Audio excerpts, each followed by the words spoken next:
हाय हाय, आपके माहौल में कोई औरत बेपर्द हो तो सब उसको कहते बहुत बुरी औरत है, बहुत बुरी औरत है। कोई नमाज ना पढ़े कहते बड़ा बुरा आदमी है, बड़ी बुरी औरत है, नमाज नहीं पढ़ती। लेकिन गीबत करने वालों को कोई बुरा समझता ही कोई नहीं, और सारा माहौल गीबत में मुब्तला है। आज घरों में लड़ाइयां, मस्जिदों में लड़ाइयां, दफ्तर में लड़ाइयां, बाजार की लड़ाइयां, इन सब के पीछे क्या है? सिर्फ जबान का गंदा बोल, जबान का गंदा बोल।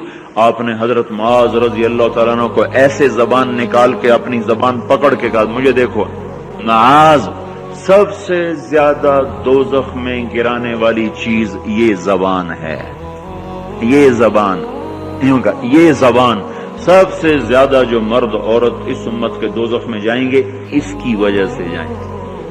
क्योंकि गीबत हर कोई कर रहा है, तस्वीर भी हाथ में, गीबत भी चल रही, नफल भी पढ़ रहे, गीबत भी चल रही है, तहज्जुद भी पढ़ रहे, गीबत भी चल रही है, हज भी हो रहा, गीबत भी हो रही, मस्जिद में पहली सफ पे बैठ के गीबत हो रही, औरत मुसल्ले पे बैठी और गीबत कर रही है। घरों के घर उजड़ गए मेरे भाइयों बहनों इस गलत जबान का गलत इस्तेमाल से। एक शख्स ने कहा, या रसूल अल्लाह, हमारे पड़ोस में औरत है, बहुत नमाज पढ़ती है, रोजे भी रखती है, तहज्जुद भी पढ़ती है, पर जबान की बड़ी तेज है, इधर की उधर, उधर की इधर, हर वक्त उसकी जबान चलती है। आपने कहा, ला खैर फीहा, कोई नेकी नहीं उसके पास, वो सीधी जहन्नुम में जाएगी। दूसरे शख्स ने कहा, या रसूल अल्लाह, फलां औरत है, वो फर्ज पूरे करती है, फर्ज, नफलों का एहतमाम कोई नहीं, पर उसका बोल बड़ा मीठा है, गीबत कोई नहीं, चुगली कोई नहीं, गाली गलोच कोई नहीं। तो आपने कहा, उसको जन्नत की बशारत दे दो, वो जन्नत में जाएगी। तो मेरे भाइयों बहनों, आज बहुत बड़ा गुनाह हो रहा है, बहुत बड़ा गुनाह हो रहा है, जिससे घर जल गए हैं। ये वादी ठंडी होकर भी गर्म हो गई है। पंजाब तो पहले ही गर्म है, वो गर्म होकर मजीद गर्म है, और ये वादी भी ठंडी होकर इसे आग लगी हुई है। और ये आग सिर्फ इस गिलगित में नहीं लगी, ये सकरदू के पहाड़ों से ये आग लगना शुरू हुई है, और कराची के साहिल तक, और गवादर के साहिल तक, और वो तफ्तान के सहरा तक ये आग फैली हुई है। सखर के सहराओं में, अलजायर के सहराओं में, और नील के दरियाओं में ये सारी आग ही आग है, आग ही आग है, जिसने हड्डियों को जलाया है, गोश्त को जलाया है। चूल्हे की आग लकड़ी को जलाती है, गैस की आग लकड़ी को जलाती है, और हाय हाय, इस गीबत की आग ने हड्डियों को जलाया, गोश्त को जलाया।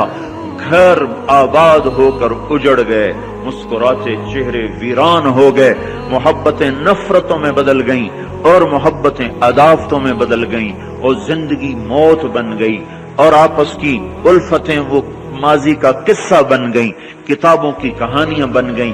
सिर्फ इस जबान के गलत बोलने सारी दुनिया को आग लगा दी। ये जो शैतान है ना, शैतान बहुत बड़ा ताजर है, उसको पता है मार्केट में कौन आदमी कौन सौदा खरीदता है। समझे आप, कोई छोटा मोटा ताजर नहीं, बड़ा ताजर है। उसे पता है मार्केट में ये सौदा कौन खरीदेगा। उसे पता है नेक औरत बदकारी नहीं करेगी, नेक आदमी बदकारी नहीं करेगा। उसे पता है जिसने दाढ़ी रखी है और वो सिनेमा देखने नहीं जाएगा, और वो जिना नहीं करेगा, और वो सूद नहीं लेगा, लेकिन इसको भी तो फंसाना है, तो उसको इसकी दावत ही नहीं देता कि सूद खा ले, चलो फिल्म देख लो, चलो बदकारी करो, चलो रिश्वत ले लो, इसकी दावत ही नहीं देता। उसे पता है अल्लाह से डर रहा तो लोगों से डर के भी नहीं करेगा। वो उसको यहां पकड़ता है, तू बड़ा अच्छा है, वो बड़ा बुरा है, तू बड़ी अच्छी औरत है, वो बहुत बुरी औरत है। अब अपनी अच्छाई दिल में डाल डाल, औरों की बुराई डाल, फिर उसकी जबान चलाएगा, फिर वो गीबत चलेगी, फिर वो जहर उगलेगी। फिर सांप का डसा इतना नहीं तड़पता जितना गीबत का डसा हुआ इंसान तड़पता है। फिर सांप में इतना जहर नहीं होता जितना इस गंदी जबान में जहर होता है। शेर का पंजा इतना नहीं फाड़ता जितना ये 2.5 इंच की जबान गोश्त को चीर फाड़ के रख देती है। पेट्रोल और गैस की आग से वो आग नहीं भड़कती जो इस छोटी सी जबान से आग भड़कती है। शहरों के शहर जल रहे हैं और उसके पीछे बात क्या है? गीबत, गीबत, गंदा बोल, गंदा बोल।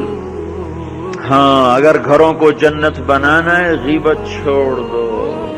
دھن رے دھنیے اپنی دھن، پرائی دھنی کا پاپ نہ پن. تیری روئی میں 4 بنولے، سب سے پہلے ان کو چن. کیا مطلب؟ اوروں کی برائیاں نہ دیکھو، اپنی برائیاں دیکھتے رہو، دیکھتے رہو. اپنی کمیاں دیکھو گے تو اللہ تعالیٰ مرنے سے پہلے توبہ نصیب فرما دے گا اور ساری دنیا تمہیں اچھی نظر آئے گی. اگر اپنی اچھائیاں دیکھو گے اور اوروں کی برائیاں دیکھو گے تو اللہ توبہ کا دروازہ بند کر دے گا. سارا جہان آپ کو برا نظر آئے گا، اپنی ذات آپ کو بڑی اچھی نظر آئے گی اور بڑی قابل تعریف نظر آئے گی. اور اس کے ساتھ پھر تکبر پیدا ہوتا ہے، اور تکبر میں مرنے والا جنت کی ہوا بھی نہیں سونگھ سکتا.